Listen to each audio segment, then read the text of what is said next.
उदयपुर में घंटाघर थाने से 200 मीटर की दूरी पर चल रहे देह व्यापार का खुलासा होने के बाद आज हम एक और बड़ा खुलासा करने जा रहे हैं, जिसमें दलाल विनोद सोनी की पहली पत्नी ने मेवाड़ उदय के कैमरे पर आकर अपनी आप बीती सुनाई है। विनोद की पत्नी अपने बच्चों के कारण 3 साल से उससे अलग रह रही है और इसका सबसे बड़ा कारण ये देह व्यापार और सामाजिक प्रतिष्ठा है। दलाल विनोद की पहली पत्नी ने बताया कि इसके दिमाग में जिस्म की भूख और उससे पैसा कमाना ही बसा हुआ है, क्योंकि दलाल विनोद उसकी पहली पत्नी से भी देह व्यापार करवाना चाहता था और इसके लिए उसे गंदी गंदी फिल्में दिखाकर मजबूर करता था। वो इस काम के लिए तैयार नहीं हुई तो उसके खाने में भांग मिलाकर उससे गलत काम करवाना चाहा। विनोद की पत्नी ने जो गंभीर आरोप लगाए हैं वो इस समाज के लिए बिल्कुल ठीक नहीं। उन्होंने बताया कि जब उसने विनोद को देह व्यापार के लिए मना किया तो वो उसे एक निजी IVF सेंटर पर ले गया, जहां करीब 9 बार उसके अंडानुदान करवाकर पैसे कमाए। यही नहीं, दलाल विनोद कई वर्षों पहले पैसा कमाने कुवैत भी गया था, लेकिन यहाँ भी सीडी बेचने के जुर्म में पकड़ा गया और जेल काटकर उदयपुर आ गया। यहाँ आने के बाद उसने लगातार अपनी पहली पत्नी पर देह व्यापार करने का दबाव बनाया, लेकिन 2 छोटे छोटे बच्चे होने और सामाजिक प्रतिष्ठा पर आंच न आए, इसलिए वो 3 साल पहले अपना घर छोड़कर निकल गई और अब किराए के मकान में रहकर बच्चों को बड़ा कर रही है। इधर विनोद पूरी तरह स्वतंत्र हो गया और एक कॉल गर्ल को घर ले आया। अब यहाँ दोनों मिलकर खुलेआम वेश्यावृत्ति का धंधा कर रहे हैं। आप खुद सुनिए इस बेचारी की दर्द भरी कहानी। सर 2002 में हमारी शादी हुई, करीबन 24 साल हो गए हमारी शादी को। हम पति पत्नी के जैसे रह ही रहे थे, आराम से हमारी ज़िंदगी चल रही थी।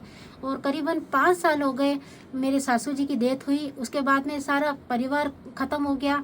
मतलब मेरे हस्बैंड की ये सोच हो गई थी कि उनके काम धंधे नहीं करने हैं और मुझे बोलते थे कि मेरे एक आँख नहीं होने की वजह से कि मैं कुछ काम नहीं कर सकता हूँ, और मुझे मतलब नशे की गोलियाँ देना, नशे की भांग की गोलियाँ खिलाना और मेरे अंदर खाने में भांग का वो मिला के, और मुझे गंदी गंदी पिक्चर बताता था, मोबाइल में ऑडियो मतलब बताता था, और मुझे बोलता था कि देख इस तरह के धंधे होते हैं, ठीक है, और इस वजह से पैसा कमाया जा सकता है, ना तुझे मेहनत करनी ना मुझे मेहनत करनी है। तो इस वजह से फिर वापस उस बात में मैंने इस सहमत नहीं थी कि मुझे अपने ये काम नहीं करना है। तो मेरे बड़े बड़े बच्चे होने की वजह से मुझे लगा कि मुझे अलग होना चाहिए।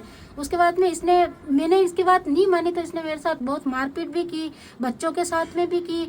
तो इसने बोला कि या तो तुझे मैं मार दूंगा या तो तू ऐसे काम कर।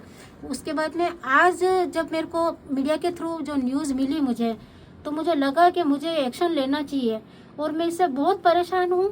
और आज मैं मेहनत करके खुद अपने रेंट पे मकान लेके और रह रही हूँ।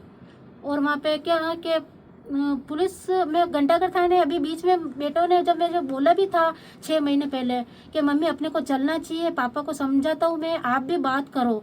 तो मैं गई थी वहाँ पे, तो मैंने कहा चलो कोई बात नहीं, अगर मेरे बच्चे का भविष्य देखते हुए मैं वहाँ पे गई। तो मैं वहाँ पे गई तो वहाँ पे मैंने देखा कि नंगे हाथ उन्हें पकड़ा, जो बियर की बोतलें पड़ी है बेड पे, मेरे ही रूम में ऐसा गिलोना काम हो रहा है।